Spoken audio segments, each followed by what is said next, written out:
Саламатсыңарбы балдар? Маанайыңар жакшыбы? Анда эмесе информатика предметин окуп үйрөнүүнү уланталык. Бүгүнкү сабактын темасы функционалдык түзүлүштөрү боюнча компьютердин классификациясы. Сабактын максаты персоналдык компьютер, компьютердин негизги функционалдык, перифериялык түзүлүштөрүн карап чыгабыз, талдайбыз жана турмушта пайдалана алабыз. Негизги базалык конфигурация. Компьютер негизги курамдык түзүлүштөрүнө системалык блок, монитор, клавиатура жана мышка кирет. Компьютер англис тилинен которгондо компьютер эсептегич дегенди түшүндүрөт. Компьютер бул маалымат менен иштөөчү универсалдык машина. Түзүлүш принциптери боюнча компьютер бул маалымат менен иштөөчү адамдын модели. Ушуга байланыштуу адамдын маалыматтык функциясынын 4 негизги компоненти болот. Булар маалыматты кабыл алуу, маалыматты эске тутуу, ой жүгүртүү процесси, маалыматты берүү. Компьютер ой жүгүрткөн адамдын функцияларын аткаруучу төмөндөгү түзүлүштөрдү өзүнө камтыйт. Компьютердин перифериялык түзүлүштөрү. Компьютердин негизги курамдык түзүлүштөрүн жогоруда айтканбыз. Булар системалык блок, монитор, маус, клавиатура. Перифериялык түзүлүштөрү маалыматты киргизүүчү түзүлүштөр, клавиатура, микрофон, маус, сканер, джойстик жана башка. Маалыматты иштетүү процессор, маалыматты сактоо эс, маалыматты чыгаруучу түзүлүштөр, принтер, монитор, колонкалар, плоттерлер жана башка түзүлүштөрдү айтсак болот. Системалык блок. Персоналдык компьютердин негизги бөлүгү системалык блок болуп эсептелет. Ал ички жана сырткы түзүлүштөрү болуп экиге бөлүнөт. Персоналдык компьютердин процессордон жана ички эстен башка бардык түзүлүштөрү сырткы түзүлүштөр деп аталат. Ички түзүлүштөрү системалык плата.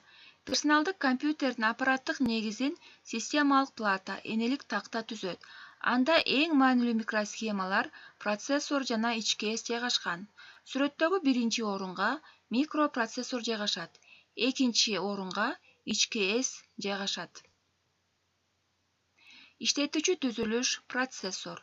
Бардык компьютерлердин борбордук аткаруучу жүрөгү, мээси, түрдүү типтеги маалыматтар менен логикалык жана арифметикалык операцияларды аткара алуучу борбордук процессор болуп саналат. Анын негизги милдети оперативдик же туруктуу эсте сакталган программаларды автоматтык түрдө аткаруу. Персоналдык компьютердин борбордук процессорунун функциясын жүзөгө ашыруучу микросхема микропроцессор деп аталат. Сактоочу түзүлүштөр. Компьютердин эси экиге бөлүнөт. Сырткы эс жана ички эс болуп. Сырткы эс маалыматты узак убакытка сактоочу, электр энергиясына көз каранды эмес эс түзүлүш болуп саналат. Буларга компакт диск, катуу диск, флеш карта, дискеталар кирет. Ал эми ички эс бул электр энергиясына көз каранды, маалыматты убактылуу сактоочу электрондук эс түзүлүш болуп эсептелет. Ички эс үчкө бөлүнөт: оперативдик эс, турактуу эс, кеш эс болуп. Маалыматты чыгаруучу түзүлүштөр. Монитор символдук жана графикалык информацияларды чагылдырууга арналган түзүлүш. Принтер маалыматты кагаз бетине басып чыгаруучу түзүлүш. Принтер үчкө бөлүнөт: матрицалык принтерлер, лазердик принтерлер жана сыя бүрткүч принтерлер. Колонка, наушниктер. Маалыматты киргизүүчү түзүлүштөр. Киргизүүнүн стандарттык түзүлүшү болуп, персоналдык компьютерге алфавиттик цифралык информацияны киргизүүдө, системалык жана колдонмо программалардын ишин башкарууда жана компьютерди кайрадан жандандырууда клавиатура колдонулат. Маус маалыматтарды киргизүүгө арналган түзүлүш. Маустун механикалык маус, оптикалык маус, Bluetooth маус түрлөрү бар. Микрофон. Микрофон телефон аппараттарында, үн жазуу түзүлүштөрүндө, радио уктуруу системаларында үн термелүүсүн, электр термелүүсүн өзгөртүүчү киргизүүчү түзүлүш.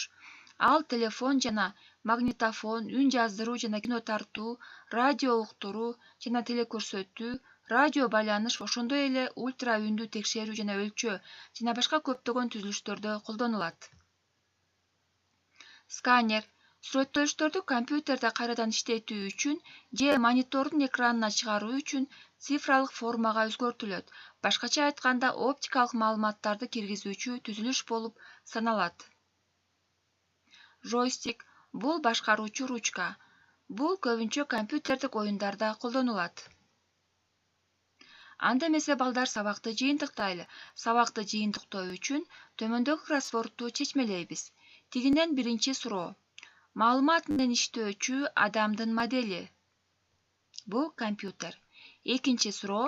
Символдук жана графикалык информацияларды чагылдырууга арналган түзүлүш. Монитор. Туурасынан киргизүүнүн стандарттык түзүлүшү болуп, персоналдык компьютерге алфавиттик цифралык информацияны киргизүүдө колдонулат. Клавиатура. Экинчи компьютердин мээсин эмне деп айтабыз? Микропроцессор. Үчүнчү суроо. Бул башкаруучу ручка болуп эсептелет жана көбүнчө компьютердик оюндарда колдонулат. Джойстик. Төртүнчү. Маалыматты кагаз бетине басып чыгаруучу түзүлүш. Принтер.